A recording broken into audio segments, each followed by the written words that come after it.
them. Officers were noblemen or aristocrats, common soldiers or peasants. Therefore, the peasants are not to shoot at the aristocrats. So the European officers are conspicuously dressed, mounted, covered with colorful lace, and a lot of them around their necks still wear the last vestige of medieval armor.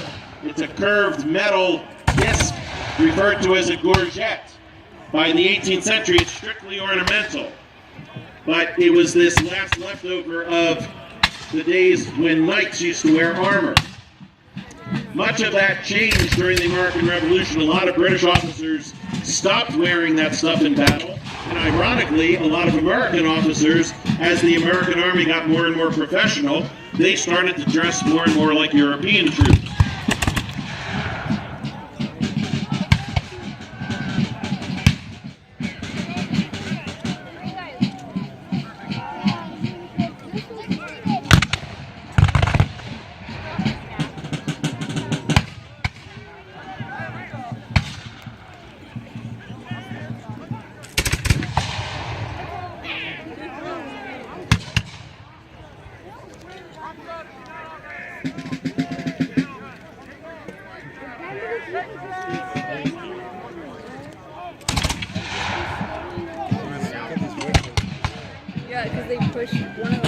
In the British Army, the official age of enlistment was 10 years old, but a musket man wouldn't be 10 years old. You would have musicians, on the other hand, drummers and fifers, that were as young as 10, same thing in the Continental Forces. Not all the drummers, though, are 10 years old. Some of them are adults. You need the musicians who are well-trained, who are disciplined enough to withstand the stress of battle. But a lot of the younger ones were kept to the rear during the actual firing and served as stretcher bearers. The musicians also traditionally dressed in uniforms much different than the infantry. Traditionally in the British Army, the musicians had their coat colors reversed. So if your regiment wore a red coat with, say, green facings, the musicians would get a green coat with red facings. The Continental Army followed that same practice. So among the American troops you see over there wearing blue coats with red facings, the drummer and fifer are wearing red coats with blue. The U.S. Marine Band still follows that tradition of wearing the reverse colors.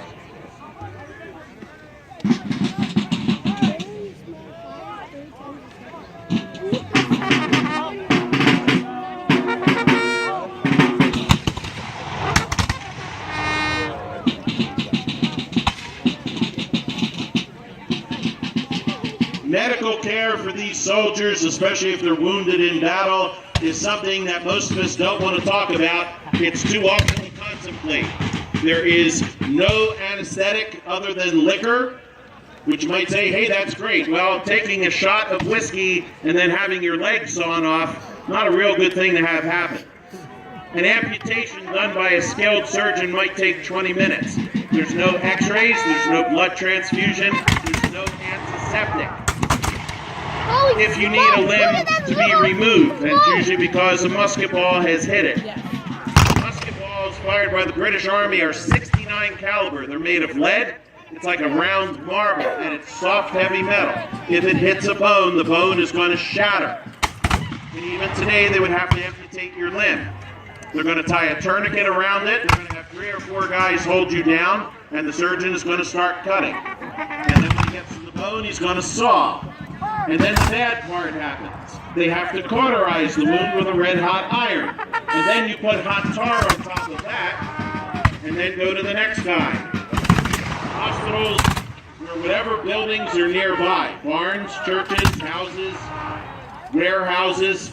And if the battle wounds are bad enough, you may simply have the men being operated on under trees. Lots of soldiers prefer to go into battle than to go into a hospital.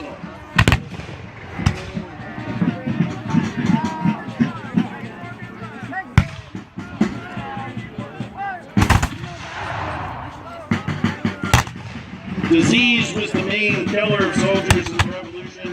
The estimate is that between 7,000 and 10,000 American soldiers died as a result of combat, either killed in action outright or died of their wounds. But over 70,000 died of disease, camp diseases. They were simply referred to as camp fevers. They were typically typhus, typhoid fever, dysentery, and cholera, all of which were caused by unsanitary conditions. British and Hessian troops suffered from the same diseases in the same way. Anytime you have an army camp, the minute the water supply gets contaminated, you're going to have the camp diseases spread like wildfire. In the most famous encampment of the American Revolution, Valley Forge, not a single American soldier was killed in action, but nearly 2,000 men died there of disease during the winter of 1778. The Army learned a lot from that encampment about sanitation, and their main lesson from that was do not camp the entire Army in one location. Spread them out, because otherwise, once disease spreads, it's going to go like crazy through the camp.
One problem that soldiers often encountered in battle is running out of ammunition, depending on which side you're on. The Continental Army had cartridge boxes that typically held about 20 rounds. The men were usually issued 40 rounds, so they would have to carry the extra ammunition in their pockets or haversacks. British troops carried boxes that carried anywhere from 30 to 60 rounds. But every time you fire your musket, the black powder leaves residue called fouling. And after about 20 shots, the touch hole in the musket, which sets the powder up inside the barrel, quite often gets clogged up. So you're going to start getting misfires. If it's a humid day or a rainy day, the muskets are going to misfire, and if it starts pouring rain, you're simply not going to fire. There was a battle in the Philadelphia campaign right after the Battle of Brandywine. The battle became known as the Battle of the Clouds because the two armies were formed up for a major battle and a tropical storm let loose. And it destroyed the Continental Army's entire ammunition supply in about 15 minutes. 400,000 rounds of ammunition ruined by the rain. The British Army simply stopped in position at that point because of the mud. That had they fixed their bayonets and rushed Washington's troops, they probably would have annihilated them. The bayonets are the main weapon for the British infantry in the Revolution. You can see the British advance now in the middle of the field with bayonets level. If you can times that by 100, men who are determined to push on and skewer these rebel troops across from them, you can see how formidable that would be. And if the American troops are not well trained, they're going to break and run, as many times they did. At the Battle of Monmouth in June of 1778, as the British Grenadiers and Guards launched a bayonet attack, the Pennsylvania line fired a volley at them and then charged into them with bayonets. And they drove the British Guards and Grenadiers back. So it works both ways. If troops are well trained, they can push their opponents off the field also.